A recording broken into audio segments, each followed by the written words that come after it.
tergantung dari apa namanya kriteria nilai. Iya. Nilai pentingnya bagi sejarah maupun pengetahuan, kemudian pentingnya bagi misalnya agama dan sebagainya,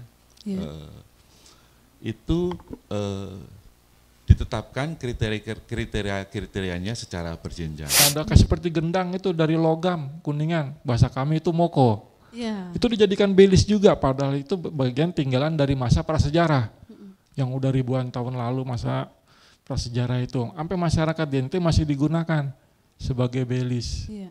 Nah, itu ada di NTT.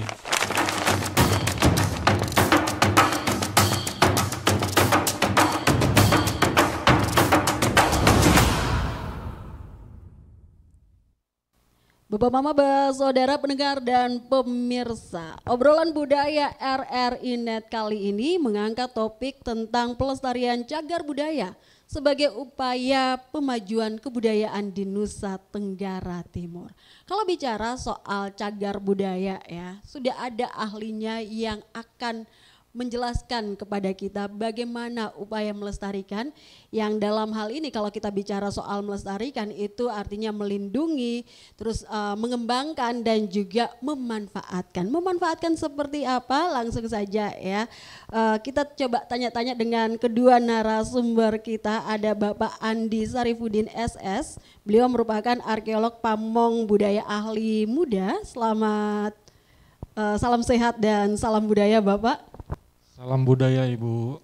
Ya, dan juga ada Bapak Haris Budiarto SSM Hum, beliau merupakan Kasubag Umum Balai Pelestarian Kebudayaan Wilayah 16 Nusa Tenggara Timur. Salam sehat, salam budaya Bapak. Salam budaya Kakak Christine. Iya. Dan Bapak Mama, saudara pendengar dan pemirsa RRI Net, upaya pelestarian cagar budaya di Nusa Tenggara Timur ini merupakan bagian integral dari pemajuan kebudayaan daerah. Di Nusa Tenggara Timur memiliki kekayaan budaya yang sangat beragam, baik dalam bentuk situs-situs sejarah, bangunan adat, maupun tradisi yang diwariskan dari generasi ke generasi. Nah, pelestarian cagar budaya di NTT tidak hanya bertujuan untuk menjaga warisan masa lalu, tetapi juga memperkuat identitas dan mendukung tentunya untuk pembangunan sosial ekonomi berbasis budaya.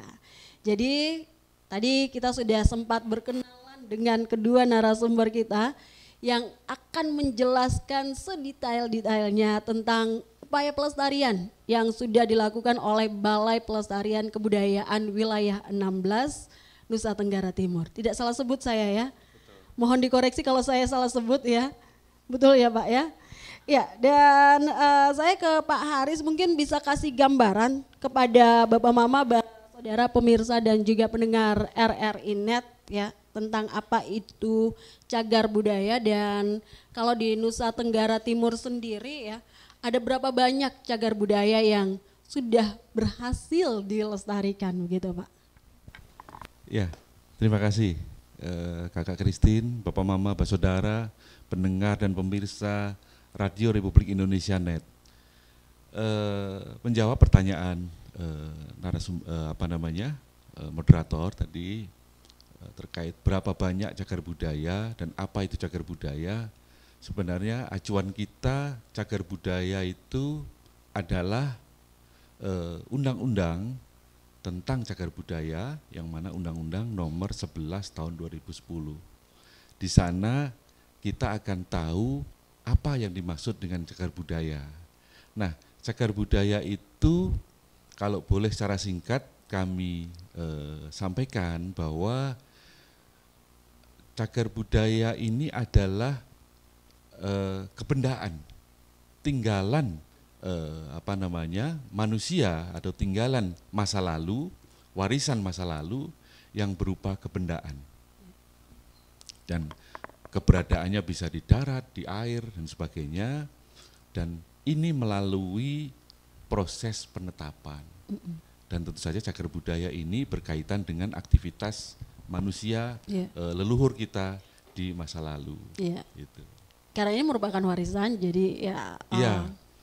Jadi proses untuk menjadi sebuah cagar budaya itu harus melalui juga proses penetapan. Iya. Dan itu cukup panjang. Dari proses penetapan ini diawali dengan pendaftaran, kemudian ada dibahas oleh Iya. tim ahli di masing-masing wilayah kalau sesuai dengan jenjangnya.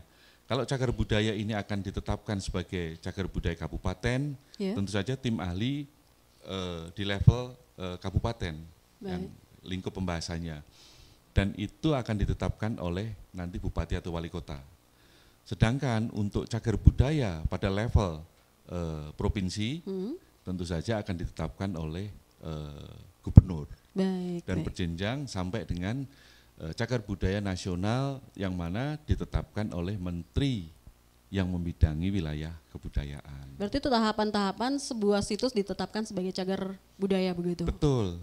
Jadi cagar budaya ini ada level kabupaten kota, ada level provinsi, Iya. dan selanjutnya ada yang level nasional. Tergantung dari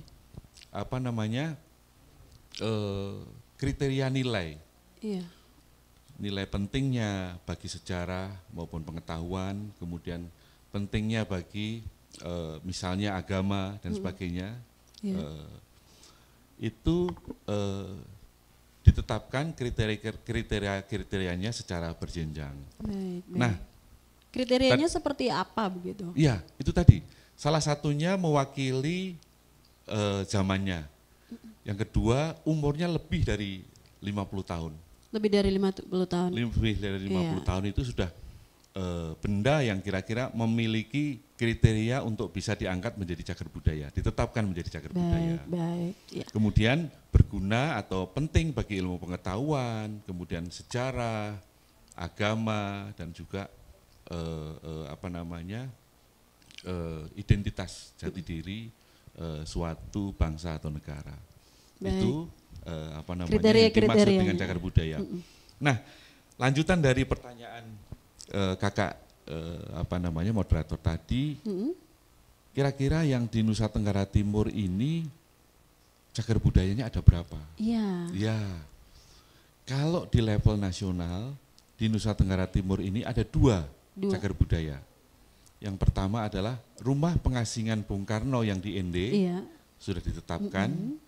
Ini terkait dengan peristiwa sejarah karena Iya. ada tokoh nasional kita di sana pernah singgah dan juga Tinggal di sana, ya. di dalam meskipun di dalam masa Pengasingan. pengasingan.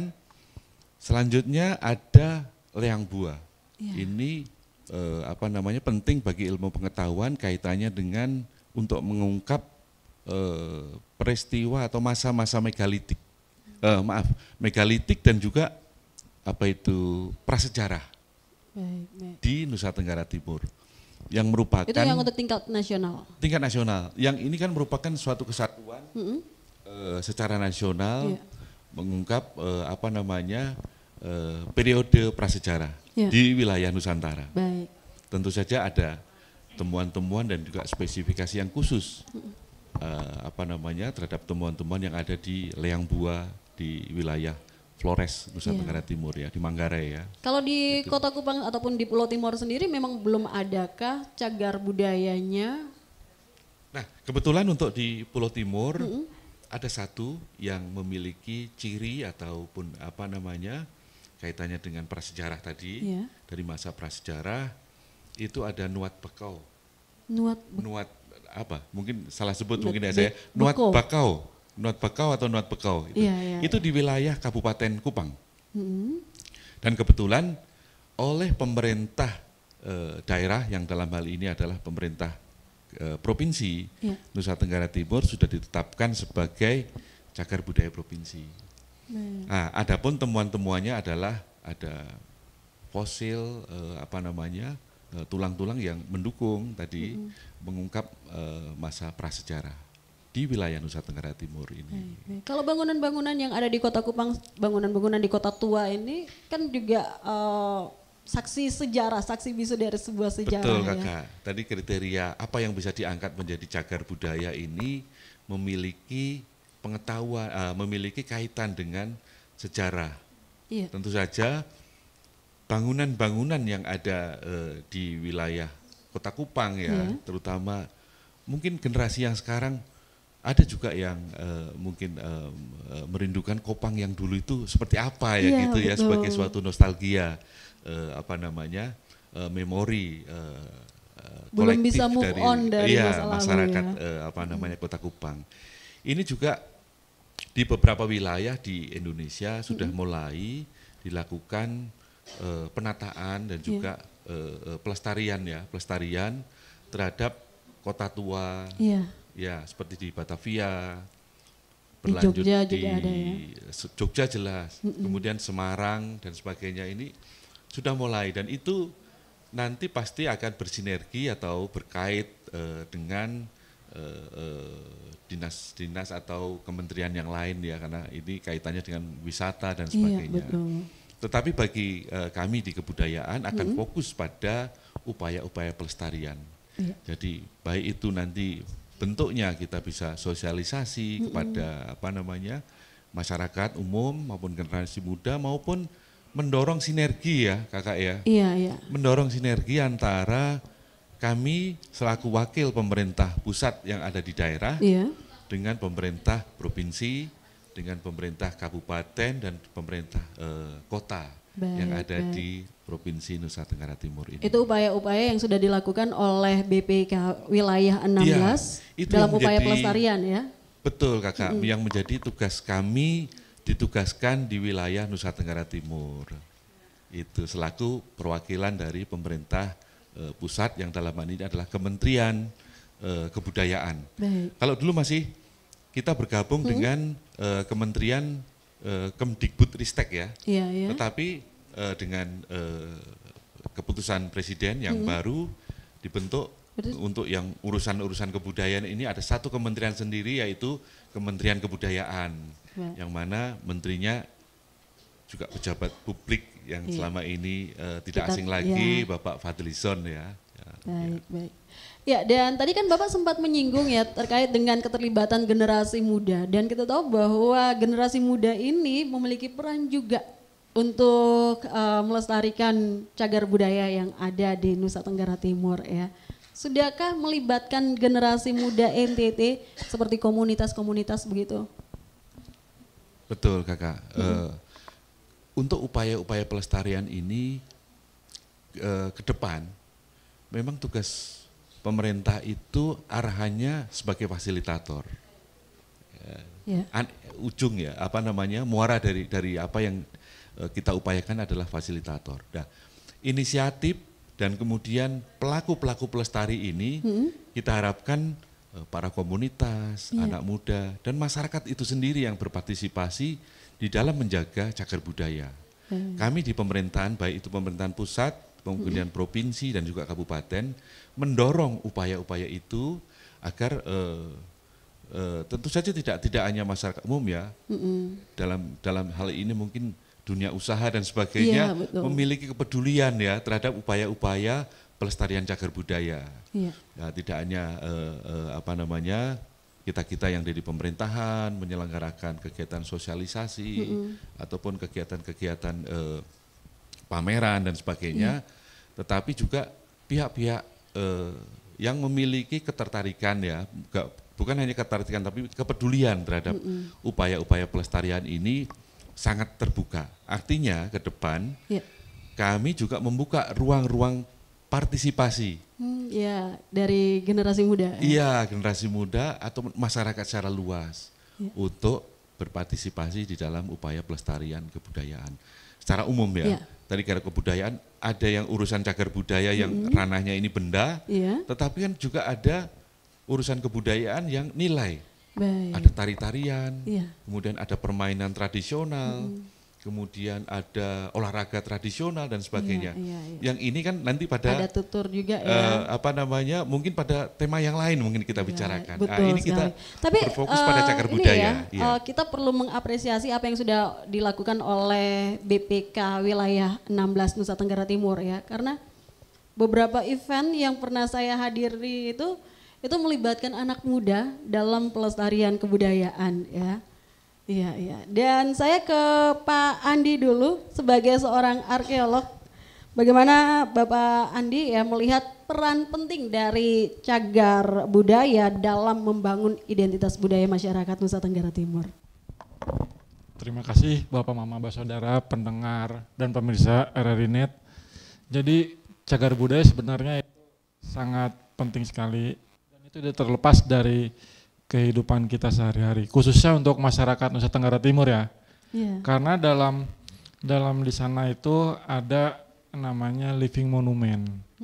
Jadi ada cagar budaya yang dari dulu sampai sekarang itu tetap hidup dengan masyarakatnya. Iya, berdampingan begitu. Berdampingan. Ya? Jadi memang dia tidak bisa dipisahkan.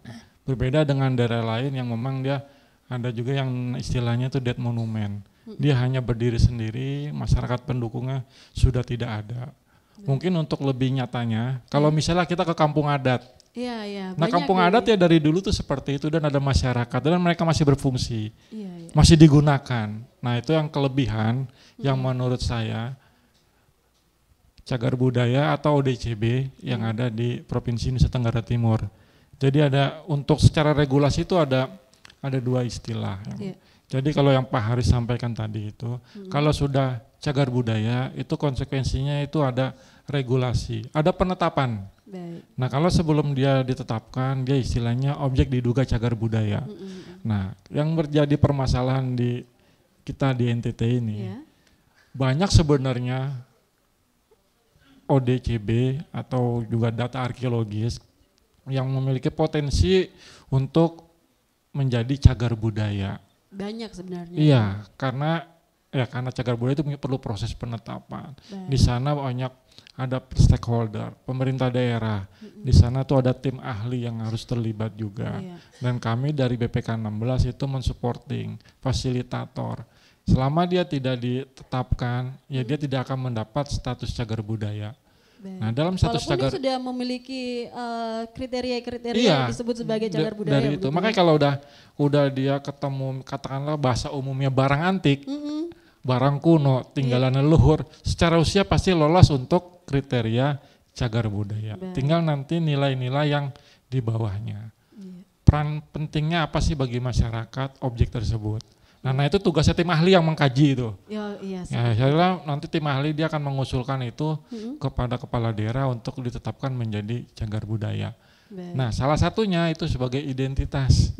Karena kalau misalnya kita ngelihat cagar budaya tertentu, kita tahu itu dari daerah mana, itu ada di mana. Apalagi yang sudah kelasnya nasional dan internasional.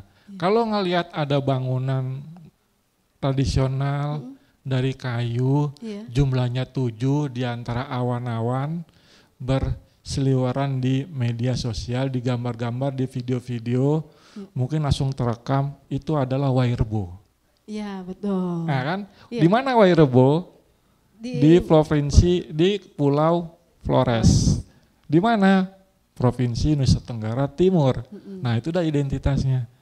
Nah cagar budaya. Jadi memang sudah menjadi akan identitas. Nanti kalau misalnya melihat, ada gading besar dan masih digunakan oleh masyarakat sebagai belis. Atau moko. Atau moko. Itu adanya di mana di Indonesia? Ya hanya di NTT. Menjadi ciri khas. Nah ini identitas kan? Iya. Terus ada lagi misalnya, itu banyak bahasa awam saya pakai ya. Ada kayak seperti gendang itu dari logam, kuningan. Bahasa kami itu moko. Itu dijadikan belis juga, padahal itu bagian tinggalan dari masa prasejarah yang udah ribuan tahun lalu, masa prasejarah itu. Sampai masyarakat di NTT masih digunakan sebagai belis. Nah itu ada di NTT. Nah itu kan identitas sendiri. Nah itu perlu dilestarikan. Tidak ada di daerah lain. Nah itulah cagar budaya yang perlu dilestarikan. Kira-kira seperti itu untuk menggambarkan untuk menjadi identitas. Itu baru skala kita bicara mungkin sekitar Indonesia ya.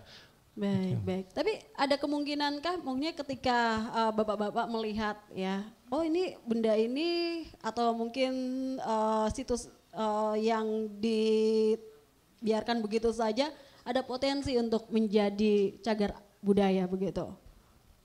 Ya, makanya kalau dia bicara living monument, semua itu memiliki potensi ya, karena mereka itu menjadi bagian dari kehidupan sehari. Misalnya seperti saya contohkan tadi itu di kampung adat.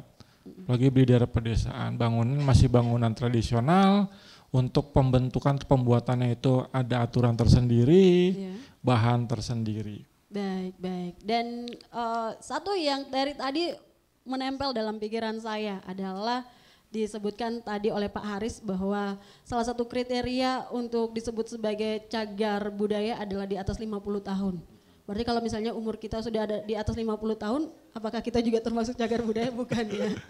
Iya. Tapi yang pasti Bapak Mama, Mbak Saudara pendengar dan juga pemirsa RRI Net, kita akan lebih lanjut berbincang dengan kedua narasumber kita setelah jeda berikut ini.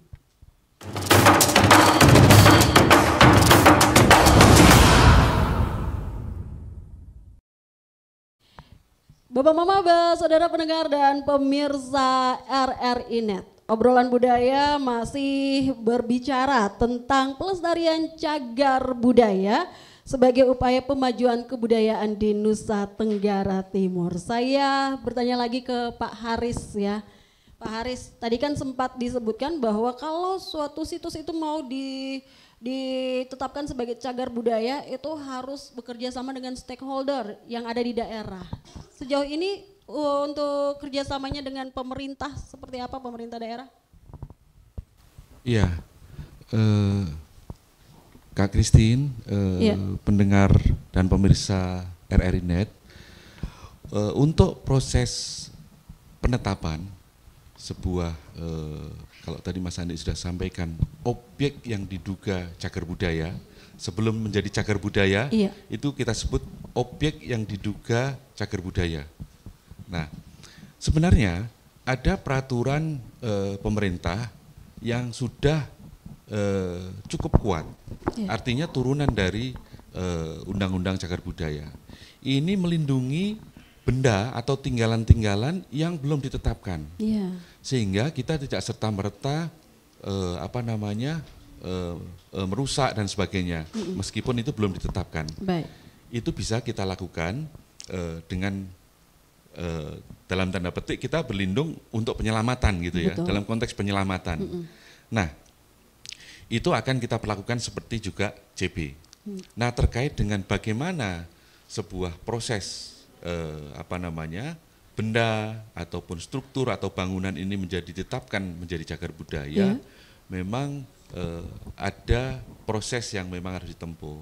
Yang pertama, benda itu sudah terdaftar, didaftarkan melalui ada aplikasi tertentu yang diterima oleh dinas kabupaten kota di masing-masing ini. Jadi menerima laporan dari masyarakat dan sebagainya, atau dari dinas berinisiatif untuk supaya ada yang melaporkan dan sebagainya. Pemilik cagar budaya itu ya, ODCP itu untuk mendaftarkan. Nah, dari data itu di masing-masing kabupaten kota, tentu saja akan dipilih berdasarkan skala prioritas atau pertimbangan tertentu. Dan di sana nanti ada dibuat semacam forum FGD, dihadirkanlah para ahli atau tim cagar budaya, TACB, baik itu bisa dari provinsi, bisa juga kita mengundang yang memiliki skop nasional supaya lebih ini, untuk mengkaji apakah benda ini layak untuk diberikan rekomendasi. Jadi hasil rapat itu berupa rekomendasi kepada kepala daerah. Nah, hasil dari rekomendasi itu disampaikan kepada bupati atau wali kota, sehingga beliau, bupati atau wali kota ini akhirnya menetapkan, benda atau bangunan atau struktur ini dapat kita tetapkan menjadi cagar budaya. Ini yang barusan terakhir dilakukan di lingkungan Provinsi Nusa Tenggara Timur adalah di wilayah TTS. Ada beberapa yang menarik bagi saya pada saat diminta untuk menjadi tamu lah juga undangan ke sana. Kami mengikuti proses tersebut, sidang tersebut, sidang tim ahli cagar budaya ini. Ada beberapa yang memang perlu dikaji kembali, perlu ditambahkan kembali dan sebagainya terkait dengan ini. Tetapi ketika tim ini ada beberapa hal yang sifatnya kunci, misalnya ini kenapa ya monumen, contoh kecil nih, monumen dari pemerintah Hindia Belanda ini ingin diangkat jadi cagar budaya. Ternyata ada alasan yang lebih panjang lagi, yaitu kota TTS yang lama itu di mana? Ya. Ya, kalau kita Awalnya lewatkan itu iya, yang mana? hal-hal yang seperti itu yang mungkin bisa kita tangkap bahwa oh ini akan menjadi suatu proses nanti yang panjang, dan ini nanti melibatkan dalam tanda petik kerja yang cukup banyak ya. Untuk mengupayakan bagaimana masa lalu TTS ini bisa diketahui ya oleh generasi generasi muda saat generasi ini muda. begitu. Karena kalau kita lihat perkembangan ini, sepertinya kota TTS ini yang ramai kan hanya di jalan itu ya. Iya. Tetapi Yang orang bilang pusatnya, tapi betul, benarkah itu pusatnya? mungkin orang TTS itu belum tahu. Pada TTS pada saat menjadi pemerintahan pada masa kolonial itu seperti apa, tinggalan-tinggalannya ada di mana dan sebagainya. Saya pun baru tahu bahwa ada tinggalan-tinggalan yang berkaitan erat dengan perkembangan penyebaran Kristen ya, Kristen dan Katolik di wilayah TTS. Ada sumur mukjizat gitu ya, yang apa namanya, anggur gitu ya. Iya, air berubah jadi anggur. Air berubah jadi anggur itu di TTS. Itu juga kemarin sedang dibahas oleh tim ahli cagar budaya yang ada di TTS. Nah, Kakak Christine, kami hadir di wilayah Nusa Tenggara Timur ini mendorong pemerintah daerah dan kabupaten untuk mengambil inisiatif. Iya. Seperti apa yang dilakukan oleh Kabupaten TTS tadi. Nah, karena banyak tinggalan-tinggalan yang tersebar di wilayah Nusa Tenggara Timur ini masih dimiliki oleh suatu kelompok dalam tanda petik suku atau suatu komunitas secara komunal ya, dan itu memiliki arti penting bagi perkembangan dan juga sejarah keberadaan masyarakat, keberadaan dan juga identitas dari masyarakat Nusa Tenggara Timur ini.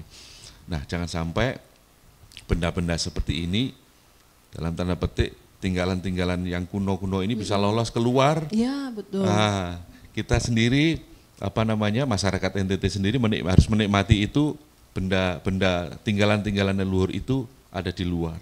Nah, dan banyak ya, sebenarnya sudah banyak ya. Iya. Nah, untuk itu kami akan mengejar yang paling cepat ini adalah identifikasi, dalam tanda petik adalah pendokumentasian. Iya. Kita upayakan untuk mengejar pendokumentasian sambil kita mengambil data-data yang sudah dilakukan oleh kantor kami yang ada di Bali dulu. Iya.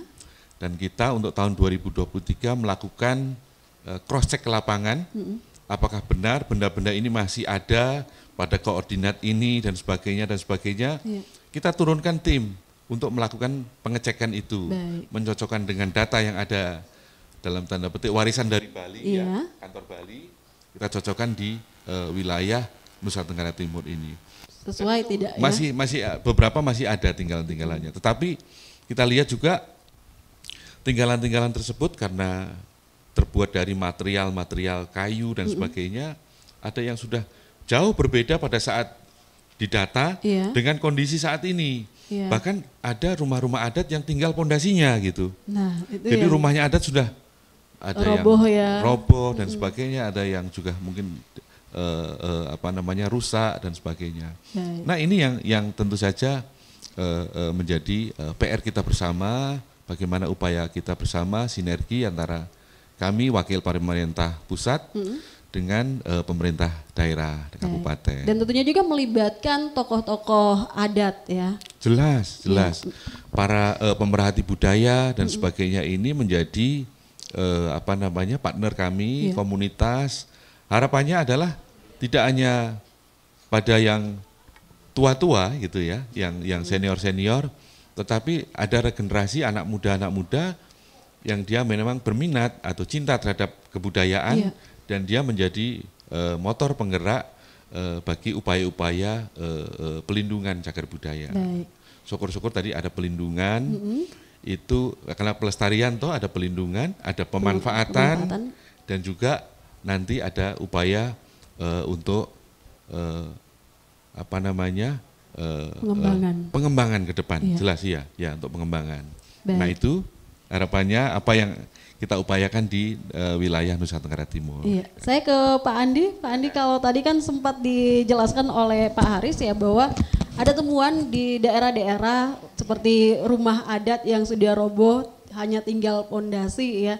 Apakah kalau misalkan kita mau menyebut itu sebagai cagar budaya dan ada mungkin masyarakat yang mulai prihatin dan ingin melestarikan ya, mereka mulai memperbaiki ya di daerah masih sama di daerah itu di tempat yang sama tapi dalam bentuk yang baru, masih bisakah disebut sebagai cagar budaya? Kalau bicara tentang cagar budaya mengganti yang dengan yang baru tuh tidak bisa. Iya. Tapi karena ya itu kembali karena ke konsep ke living monument, terus rumah adat yang berbahan kayu, pasti kan dia rusak. Sebenarnya untuk di pelestarian itu dia itu sebenarnya hanya untuk menunda proses kerusakan. Karena kayu pasti akan rusak, lapuk. Tapi bagaimana caranya untuk menjadi rusak itu memerlukan waktu yang semakin panjang. Karena kita tidak bisa menolak itu akan rusak. Nah, itulah menghambat. Tugas kita bersama masyarakat itu memperpanjang usianya. Nah, kalau misalnya kayu, ya itu harus tetap diganti dengan kayu lagi. Makanya saya sebagai insan pelestari ya prihatin juga banyak rumah adat yang digantikan oleh beton, sama tiang-tiangnya itu. Terus atap diganti dengan seng. Ya memang agak bisa dibilang serba salah tanda kutip. Karena dalam pelestarian itu memerlukan stakeholder. Kita ada ekosistemnya. Misal dalam kampung adat, salah satu rumah adat misalnya terbuat dari kayu dengan pohon tertentu. Kita harus bersinergi dengan kementerian lain, misalnya kehutanan atau KLH. Karena pohon itu berada di wilayahnya KLH. Terus biayanya mahal, pohonnya langka. Jadi harus ada pembudidayaan. Nah, masyarakat pun harus paham. Jadi memang kalau serta-merta ganti ya itu praktis, tapi sebenarnya itu bisa dikerjakan kalau kita mempersiapkan. Ada memang yang pernah saya kunjungi salah satu kampung adat yang memang masyarakat sudah mempersiapkan. Mereka menanam kayu untuk sekian tahun untuk mengganti komponen di rumah adat yang rusak. Misal jangka pakai kayu tersebut 30 tahun. Ya nanti saat 30 tahun kayu itu akan tumbuh dan siap dipakai. Nah, itu sebenarnya yang perlu kita sebarkan informasi itu ke masyarakat luas. Kalau praktis ya tinggal ganti genteng dengan genteng atau seng. Tapi akhirnya secara cagar budaya itu tidak memenuhi kriteria, itu akan hilang. Betul sekali ya. Jadi memang banyak yang perlu estetikanya hilang juga. Hilang. Iya. Dan ini juga memang sudah disosialisasikan oleh BPK wilayah 16 NTT kepada masyarakat ya. Ya, itu salah satu tugas kami. Dan satu yang paling penting juga itu bahaya kebakaran. Dalam tahun kemarin itu 2024. Paling banyak di Sumba ya. Wah, bisa dihitung berapa jumlah yang kebakaran. Apa penyebabnya? Siapa sebenarnya yang terlibat di sana untuk pelestarian? Kan tidak bisa dari Kementerian Kebudayaan sendiri atau pemerintah daerah sendiri. Kalau bicara tentang misalnya penyebab dari korsleting, arus listrik, berarti perlu dari PLN atau masyarakat yang minim pengetahuan tentang pemasangan jaringan listrik yang aman untuk rumah adat seperti apa. Atau memang dia terbakar karena kondisi alam yang sangat panas sehingga memudahkan proses pembakaran untuk bahan-bahan yang ada di kampung adat. Jadi banyak sebenarnya penyebabnya juga, tapi itu yang sangat disesalkan karena untuk satu kampung adat itu akan kehilangan sumber informasi dari masa lalu. Misalnya kayu yang berukir, ada maknanya kan. Kalau sudah hilang kan belum bisa kita buat seperti itu lagi. Tidak akan sesempurna seperti yang dulu. Walaupun bisa mungkin ada dokumentasinya kita buat ulang, tapi rasanya tetap hilang. Karena yang dulu tetaplah dulu, yang sekarang tetaplah sekarang. Mau dicontoh bagaimanapun ya, ditiru bagaimanapun. Tugas kita kan hanya merawat sebenarnya, memperpanjang usia itu.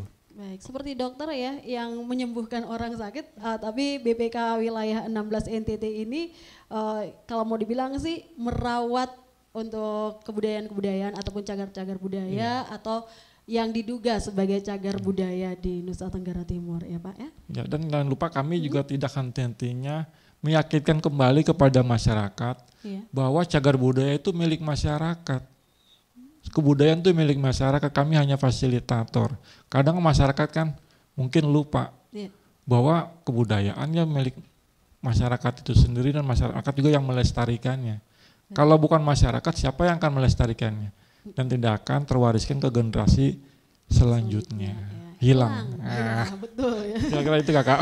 Iya baik. Ya dan kalau kita memperhatikan ya dunia pariwisata di NTT ini kan orang-orang lebih tertarik dengan kebudayaannya ya. Bagaimana tanggapan Bapak-bapak ya melihat ataupun berpendapat tentang kolaborasi dengan pemerintah daerah untuk peningkatan pariwisata khususnya di bidang budaya ya, dan terlebih khusus lagi peran ataupun mungkin kontribusi dari cagar budaya untuk meningkatkan pariwisata di NTT.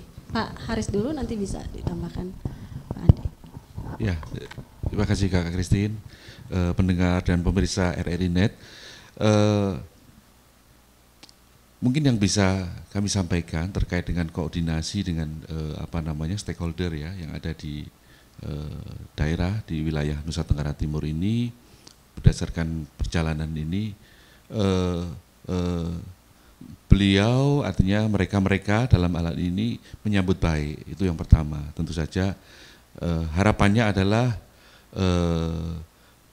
upaya-upaya pelestarian kebudayaan di wilayah Nusa Tenggara ini mendapat prioritas yang lebih karena sudah ada kantor perwakilan sendiri, tidak digabung dengan Bali gitu kan. Nah, kemudian tentu saja dari kantor perwakilan Jakarta yang sudah ada ini, kami juga nanti harusnya meningkatkan kerjasama dan sinergi. Artinya teman-teman yang ada di wilayah provinsi, stakeholder yang ada di provinsi, kemudian di kabupaten kota dan sebagainya ini, tentu saja akan semakin memahami gitu ya tugas dan fungsi dari upaya-upaya pelestarian tinggalan-tinggalan yang dalam hal ini cagar budaya dan juga upaya untuk pemajuan kebudayaan dan sebagainya. Nah, tentu saja ini berkaitan dengan peningkatan sumber daya manusia. Betul. Nah, tentu saja boleh nanti pegawai-pegawai ataupun yang ada di wilayah Nusa Tenggara Timur ini yang membidangi urusan-urusan kebudayaan, boleh juga belajar ke wilayah lain yang membidangi hal-hal yang berkaitan dengan kebudayaan. Pemahaman atau pengetahuan tentang tugas-tugas pelestarian ini tentu saja akan sangat berguna dan juga bisa diaplikasikan di mana dia bertugas nantinya, baik itu dari kabupaten kota. Karena saya lihat potensi-potensinya banyak sekali tinggalan-tinggalan. Kalau di beberapa wilayah di Flores dan sebagainya ini, saya lihat juga di Sumba, berkaitan dengan tinggalan-tinggalan megalitik, dan itu masih berlangsung hingga sekarang. Yang menarik di Nusa Tenggara Timur ini masih berlangsung dengan saat ini. Baik, kalau Pak Andi melihat ya potensi yang bisa dikembangkan oleh masyarakat untuk meningkatkan jumlah kunjungan ya di dunia pariwisata NTT, khususnya yang berkaitan dengan kebudayaan, cagar budaya ini, Pak. Nah, ini yang menarik ya, karena tentang pariwisata budaya. Padahal kalau dari tujuan pelestarian itu bukan untuk pariwisata. Nah, bertentangan ini ya. Tidak bertentangan. Iya. Tapi pariwisata adalah bonus dari pelestarian. Oh iya, seperti itu. Itu bonusnya. Itu yang harus kita pahami dulu. Iya, karena apa? Dalam pelestarian itu ada pelindungan, ada pengembangan, ada pemanfaatan. Nah, pariwisata itu adalah pemanfaatannya.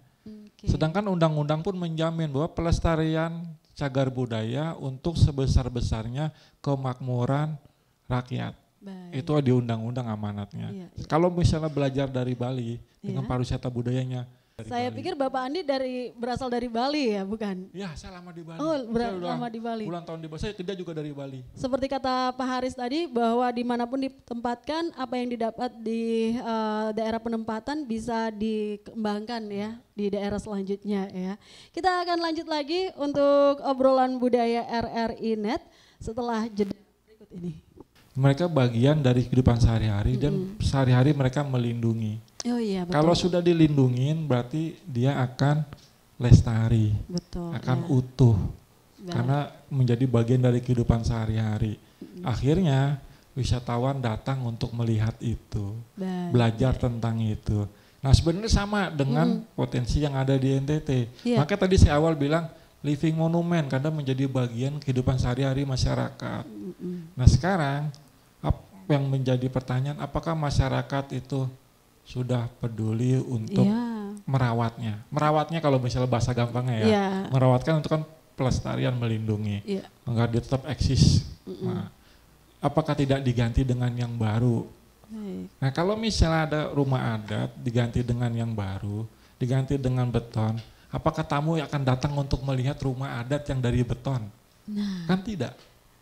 karena kan dalam bayangan kita ya rumah adat itu terbuat dari kayu. Kayu, makanya Iya. tamu mau datang Beratap melihat alang-alang. rumah yang dari kayu, dari alang-alang, dari hijau. Tapi masyarakat sudah mengganti dengan beton. Iya, Akhirnya kan baik. nggak kena kan? Iya, itu bukan rumah adat ya, rumah modern ya, Nah, semi kalau permanen sudah- begitu. Kalau sudah di kepelestarian pelindungannya berjalan dengan baik, kedepannya potensi tamu wisatawan yang datang akan besar. Ya bisa lihat dengan Bali. Baik. Saya lama di Bali, saya berawal pegawai.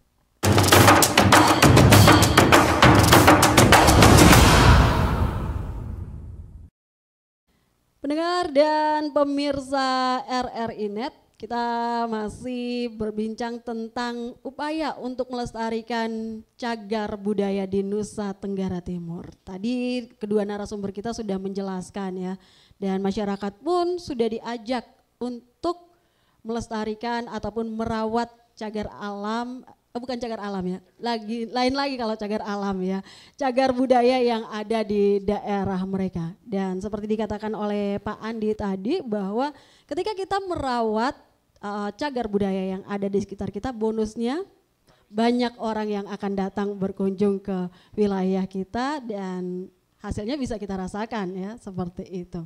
Dan kalau bicara soal merawat ya, ataupun bahasa keseluruhannya itu upaya untuk melestarikan. Apakah ada tantangan yang dihadapi oleh bapak-bapak dari Balai Pelestarian Kebudayaan Wilayah 16 Nusa Tenggara Timur ini?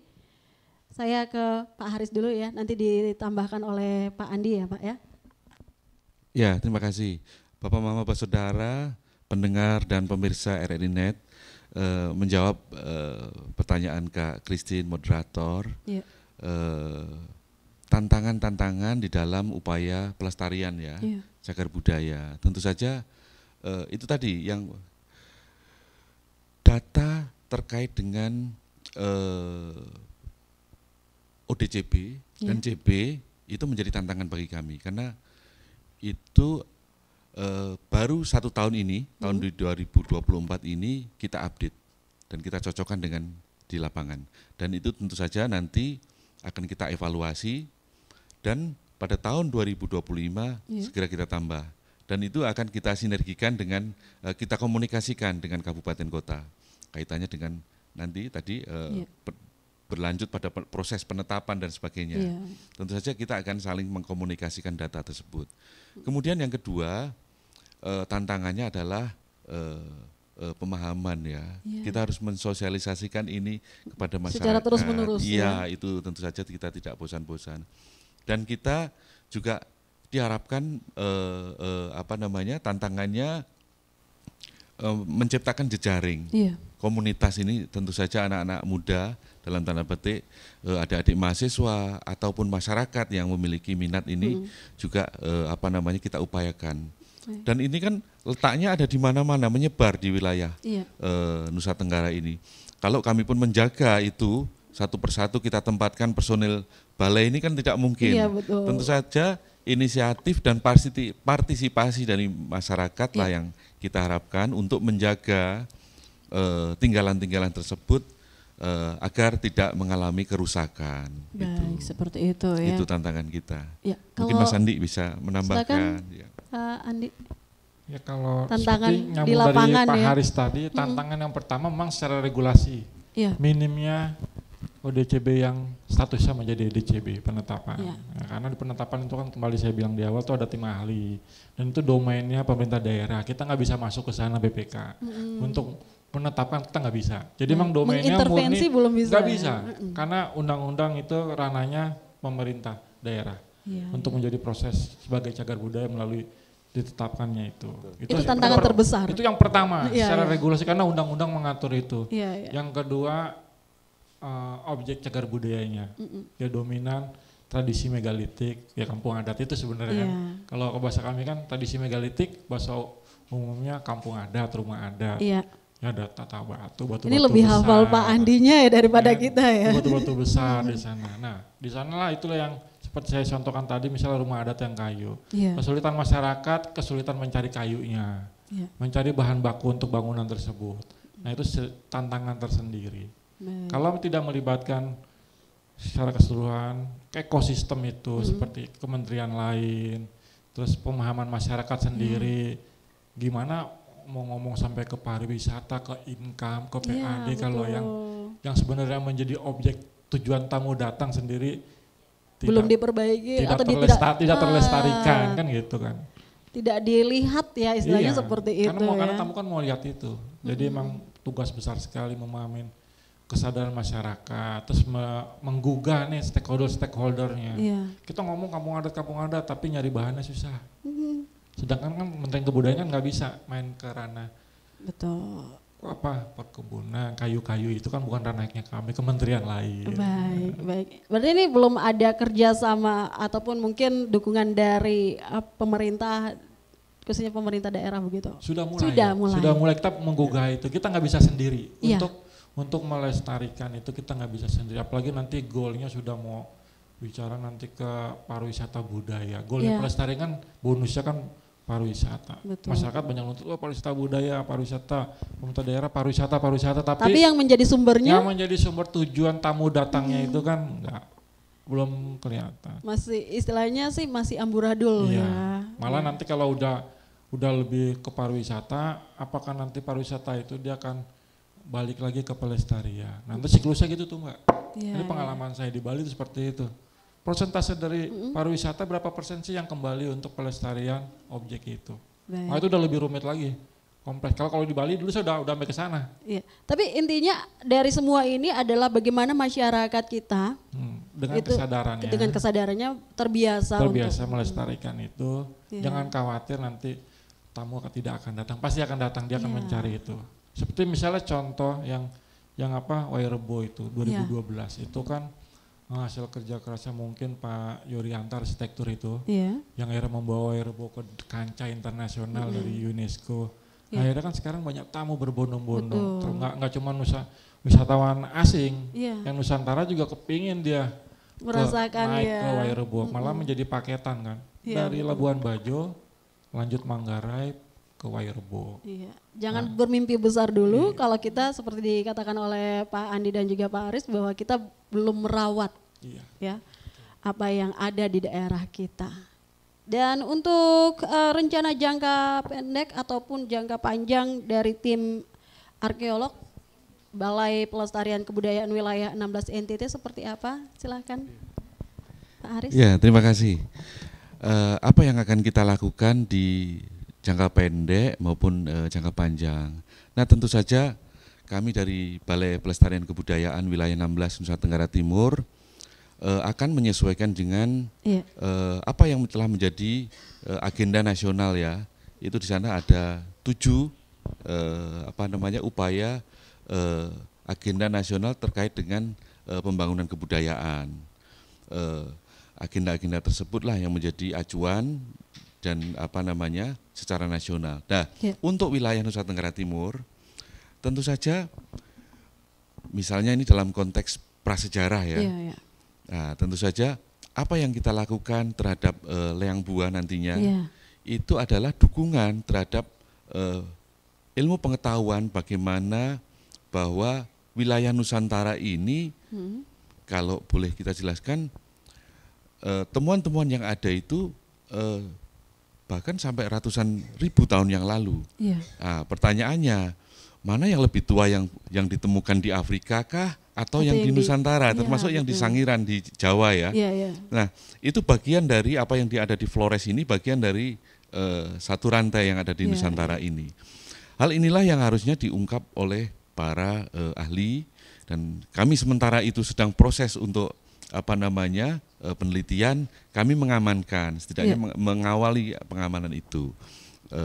Selanjutnya yang berkaitan dengan cagar budaya yang sifatnya nasional, satu lagi yang di ND, kita berharap ke depan bahwa Nusa Tenggara Timur ini tetap dikenal sebagai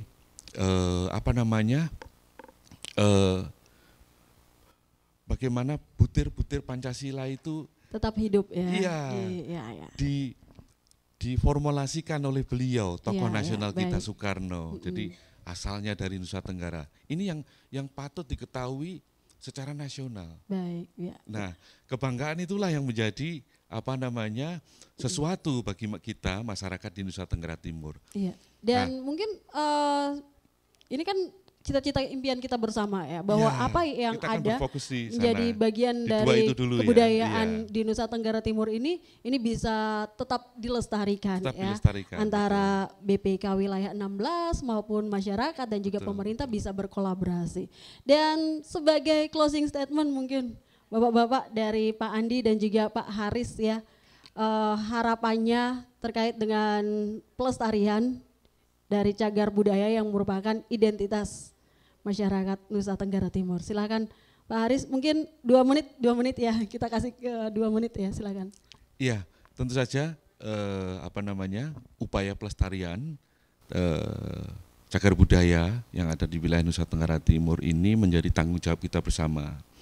Kami wakil dari pemerintah pusat selaku fasilitator tentu saja akan mendorong dan bersinergi dengan pemerintah kabupaten, kemudian pemerintah provinsi untuk tetap lestarinya cagar budaya yang ada sambil menunggu proses penetapan, dan tentu saja kita akan mendorong percepatan itu. Baik. Percepatan itu untuk segera cagar budaya ini dapat terselamatkan. Baik. Ya. Silakan Pak Andi. Kalau dari saya, bahwa pelestarian itu sebesar-besarnya untuk kemakmuran rakyat. Baik. Nah, bagaimana caranya kita memanfaatkan cagar budaya untuk kemakmuran kita? Ya. Langkah awal yang pertama, kita harus peduli merawatnya hingga ke generasi yang akan datang. Bonusnya nanti pariwisata budaya. Betul sekali ya. Kalau kita menjaga, merawat apa yang ada di sekitar kita, yang menjadi warisan dari leluhur kita, dari nenek moyang kita, seperti dikatakan oleh kedua narasumber kita, bonusnya akan kita dapatkan. Impian untuk mewujudkan Nusa Tenggara Timur sebagai daerah yang terkenal akan pariwisata budayanya itu bisa terwujud. Terima kasih untuk Bapak Andi Sarifuddin SS, arkeolog Pamong Budaya Ahli Muda. Dan terima kasih untuk Bapak Haris Budiarto SSM Hum, Kasubag Umum Balai Pelestarian Kebudayaan Wilayah 16 Nusa Tenggara Timur. Terima kasih sudah berbagi bersama dengan RRI Net ya, RRI Kupang, dan bersama-sama kita lestarikan cagar budaya yang ada di Nusa Tenggara Timur. Salam budaya. Sampai jumpa Bapak Mama, Bapak Saudara di edisi obrolan budaya RRI Net selanjutnya. Beta Christine. Dadah.